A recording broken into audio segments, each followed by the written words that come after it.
Saka Tatal, mantan terpidana kasus pembunuhan Vina dan Eki, menjalani sumpah pocong untuk bersumpah bahwa dirinya tidak terlibat dalam kasus pembunuhan Vina dan Eki. Sumpah pocong dilakukan di Padepokan Agung Amparan Jati, Kabupaten Cirebon, Jawa Barat.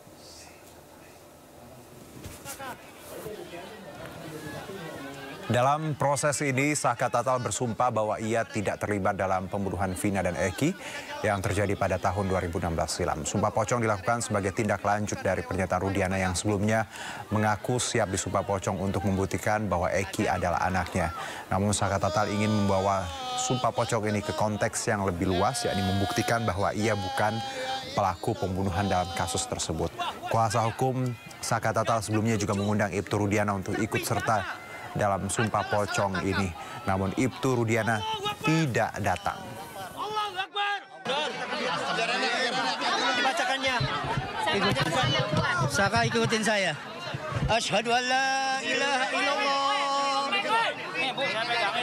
Wa asyhadu anna Muhammadar Rasulullah. Wa asyhadu anna Muhammadar. Asyhadu an la ilaha illallah. Wa asyhadu anna Muhammadar Rasulullah. Asyhadu an la ilaha illallah. Asyhadu an la ilaha illallah. Wa asyhadu anna Muhammadar Rasulullah.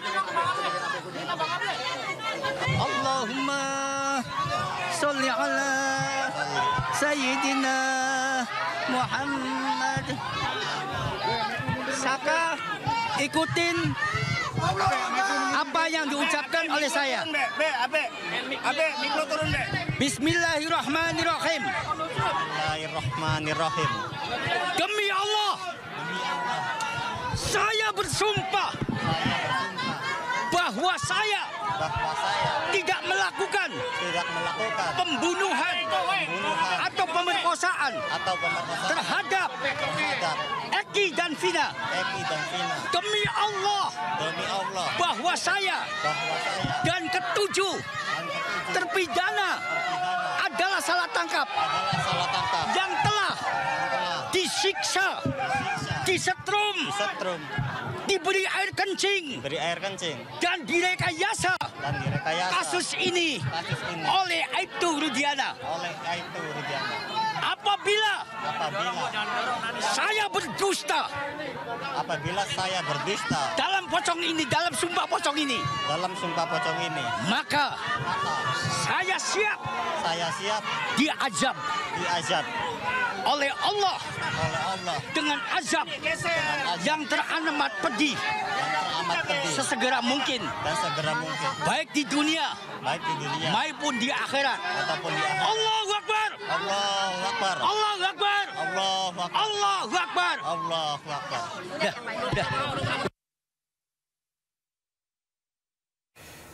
Ya, usai melakukan prosesi sumpah pocong, Saka Tatal mengaku lega. Mantan terpidana kasus pembunuhan Vina dan Eki ini menyebut apa yang selama ini dituduhkan tidaklah benar. Alhamdulillah lega. Jadi dari dulu Saka tuh sebenarnya kesel tuh, banyak orang yang menyudutkan bahwa Saka ini pelakunya. Saka tuh harus ngomong kayak gimana sih buat semua orang tuh percaya bahwa Saka ini tidak pernah melakukan apa yang dituduhkan. Nggak ada cara lain selain sumpah pocong. Dan keluarga semua mendukung ya Saka? Keluarga alhamdulillah mendukung. Jadi kalau Saka pribadi yang katanya buat Ibnu Rudiana, tadi awalnya nantang, kenapa kok nggak hadir? Alasannya apa lagi? Jadi kalau Rudiana nggak hadir sih sebenarnya nggak apa-apa. Bagi Saka nggak jadi masalah. Ini kan Saka juga ingin membuktikan kebenarannya seperti apa. Dan juga harapan Saka tuh kepengen orang-orang yang tidak bersalah, yang 7 terpidana ikut bebas seperti Saka saat ini sudah berada di luar. Pasti siap. Yakin mereka siap? Pasti siap. Jadi buat teman-teman Saka yang masih ada di penjara, di Lapas Bandung, kalau ada kesempatan gunakanlah sebaik-baiknya. Walaupun sulit dilewatinya, gimana caranya, insya Allah pasti bisa seperti Saka. Kalau ada orang-orang lain yang berkata enggak, udah tantangin aja sekalian sumpah pocong. Jadi Saka minta, jadi buat orang-orang yang masih di dalam, teman-teman Saka yang di dalam, harus kuat dan sabar, semoga ada waktunya.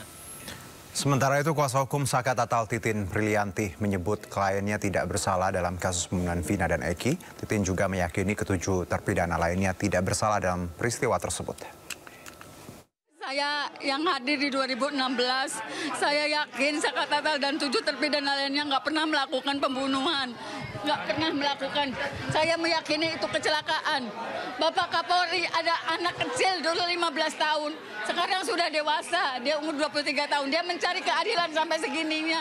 Sampai sumpah pocong, dan saya yakin ketujuh terpidana juga sanggup sumpah pocong kalau diberi kesempatan.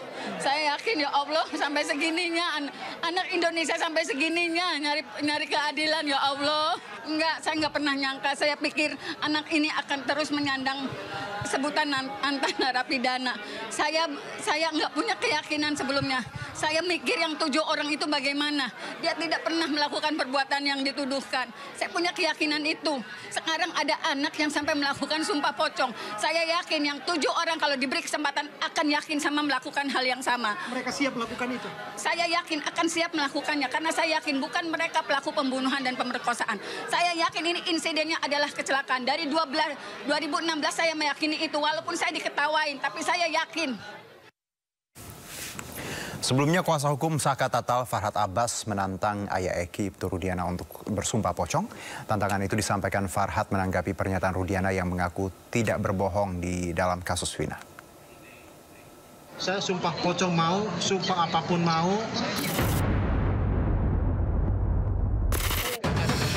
Ibtu Rudiana menyatakan siap sumpah pocong atau sumpah apapun untuk membuktikan bahwa dirinya tidak berbohong dalam kasus kematian Vina dan Eki. Rudiana menyatakan siap mati hingga sampai 7 turunan jika dirinya terbukti merekayasa kematian Vina dan Eki. Saya sumpah pocong mau, sumpah apapun mau. Artinya yang meninggal adalah anak saya. Anak yang saya didik dari kecil, yang saya rawat dari kecil. Demi agama yang Bapak percaya. Betul. Demi Allah gitu. Demi Allah. 7 turunan saya mati semua, Bang. Kalau saya bohong. Sebelumnya, pengacara Saka Tatal Farhad Abbas menantang Rudiana untuk melakukan sumpah pocong.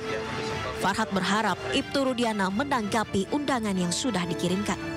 Makanya makna dari sumpah pocong yang kita harapkan adalah orang itu harus jujur, gitu. Karena kalau tidak jujur ada baik mati, kan kira-kira seperti itu. Dan Saka pun siap untuk sumpah pocong, ya Saka? Kematian Vina dan Eki hingga saat ini masih misteri. Bahkan sejumlah pihak memiliki keyakinan berbeda mengenai penyebab kematian Vina dan Eki. Apakah tewas karena dibunuh atau murni kecelakaan? Dari Cirebon, Jawa Barat, Miftahudin, iNews melaporkan.